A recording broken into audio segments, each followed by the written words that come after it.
Hello everyone. फायरशार्क में आपका स्वागत है।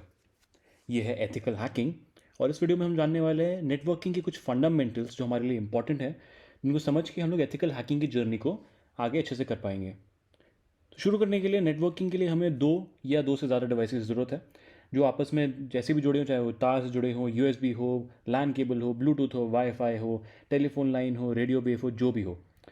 आपस में जुड़ने के बाद उनके पास उनके पास वो ऑप्शन होना चाहिए कि आपस में कम्युनिकेट कर सकें।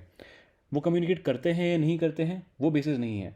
बेसिस ये है कि नेटवर्क में हिस्सा लेने के लिए उन्हें वो ऑप्शन होना चाहिए कि वो कम्युनिकेट कर सकें एक दूसरे के साथ। अब जब हम लोग कम्युनिकेट की बात कर रहे हैं तो हो सकता है कि हम कुछ फाइल शेयर कर रहे हो, कुछ डेटा शेयर कर रहे हो, म्यूज़िक सुन रहे हो। तो ये सब चीज़ें हमारे नेटवर्क का हिस्सा बन सकती हैं। एक एग्जांपल के लिए हमारा एक लोकल एरिया नेटवर्क होता है जो कि एक छोटे एरिया में, जैसे कि हमारा घर हो गया, ऑफिस हो गया, स्कूल हो गया, उस एरिया में जितने भी डिवाइस हैं उनको आपस में कनेक्ट करके एक सिंगल नेटवर्क बनाया जा सकता है। अब इस एग्जांपल में जैसे हमने एक स्विच यूज़ किया है 4 डिवाइसेस को कनेक्ट करने का, जिसमें कि 3 पीसीज हैं और एक स्पीकर है।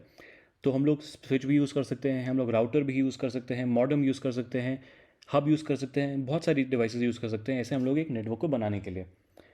अब अगर हम इस नेटवर्क को थोड़ा और बड़े स्केल पे बनाना चाहें, यानी कि लोकल एरिया नेटवर्क से निकल के एक सिटी में या एक शहर में, एक स्कूल में, यूनिवर्सिटी में फैलाना चाहें, तो वो मेट्रोपॉलिटन एरिया नेटवर्क बन जाता है, यानी कि मैन। तो एक ऐसा नेटवर्क है जिसको आप सिटी में, मल्टीपल सिटीज़ में भी, अगर आप एक से ज़्यादा शहर में जोड़ना चाहो वो भी आप कर सकते हो। और अगर हम इतने ही बड़ा नेटवर्क को और बड़ा करके दो देशों को या दो कॉन्टिनेंट्स को जोड़ दें तो वो वाइड एरिया नेटवर्क बन जाता है। जैसे कि हम यूएस को इंडिया को जो साथ जोड़ सकते हैं, फ्लोरिडा के साथ जोड़ सकते हैं।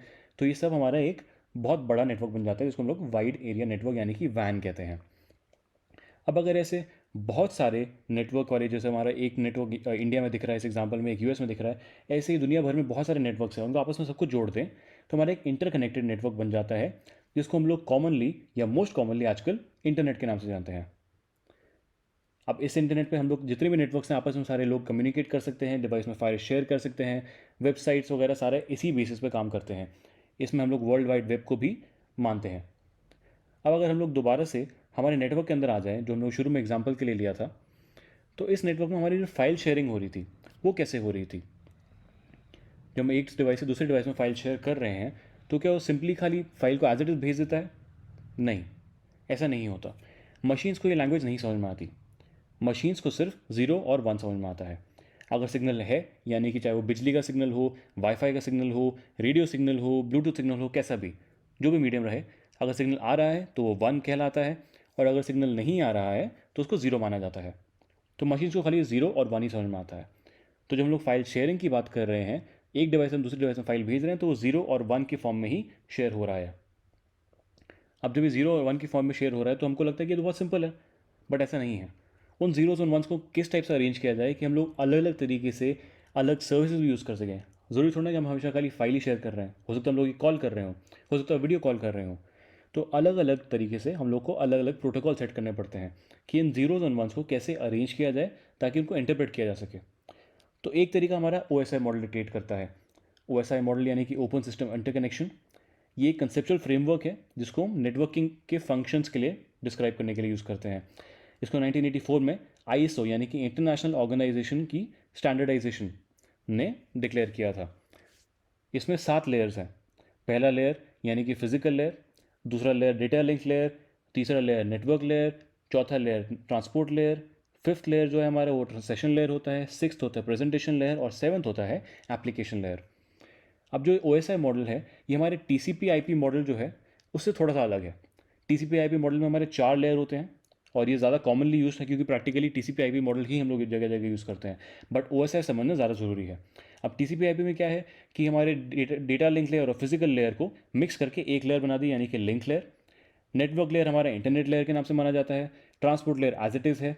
और जो चौथा लेयर है हमारा, वो सेशन लेयर, प्रेजेंटेशन लेयर और एप्लीकेशन लेयर को एक में कंबाइन करके सिंगल लेयर यानी कि एप्लीकेशन लेयर में डिस्क्राइब करता है। अब जो हमारा एप्लीकेशन लेयर है, हम लोग ओ की बात कर रहे हैं, तो ये सबसे ऊपर है, सेवन्थ लेयर है ये। तो इसमें जितने भी आपके एप्लीकेशन आप यूज़ करते हो वो सारा डेटा ट्रांसमिशन वगैरह के लिए जो आपको शो होता है। अब मान लो आप कोई वेब पेज देख रहे हो, तो वेब पेज हम लोग को जो दिख रहा है कैसा दिख रहा है, उसमें कोई फोटो है, टेक्स्ट का कोई फॉन्ट होगा, या अगर हम कुछ इनपुट देते हैं और वो हम लोग को एक रिजल्ट देता है, तो ये सब हम लोग को जो दिख रहा है वो एप्लीकेशन लेयर की रिस्पॉन्सिबिलिटी है। एप्लीकेशन लेयर वो एक माध्यम है जिसकी वजह से एप्लीकेशंस या वेबसाइट्स या जो भी सर्विसेज रन हो रही हैं वो हमें डेटा डिस्प्ले कर सकती हैं। इसके पीछे हमारे पास हो सकता है, जैसे अगर हम वेब पेज की बात करें तो वेब पेज के लिए हम लोग के HTTP प्रोटोकॉल यूज़ होता है। HTTP यानी कि hyper text transfer protocol. Similarly और भी कोई लैंग्वेज अगर हम यूज़ करते हैं, जैसे पाइथन यूज़ करें, जावा यूज़ करें, जावास्क्रिप्ट यूज़ करें, ये सारे के सारे एप्लीकेशन लेयर पे काम करेंगे और ये हम लोग को डिस्प्ले करने का काम करेंगे कि कैसे एप्लीकेशन हमसे कम्युनिकेट करेगी। इसके नीचे जो लेयर है यानी कि प्रेजेंटेशन लेयर, इसका काम है हम लोग को प्रेजेंट करना।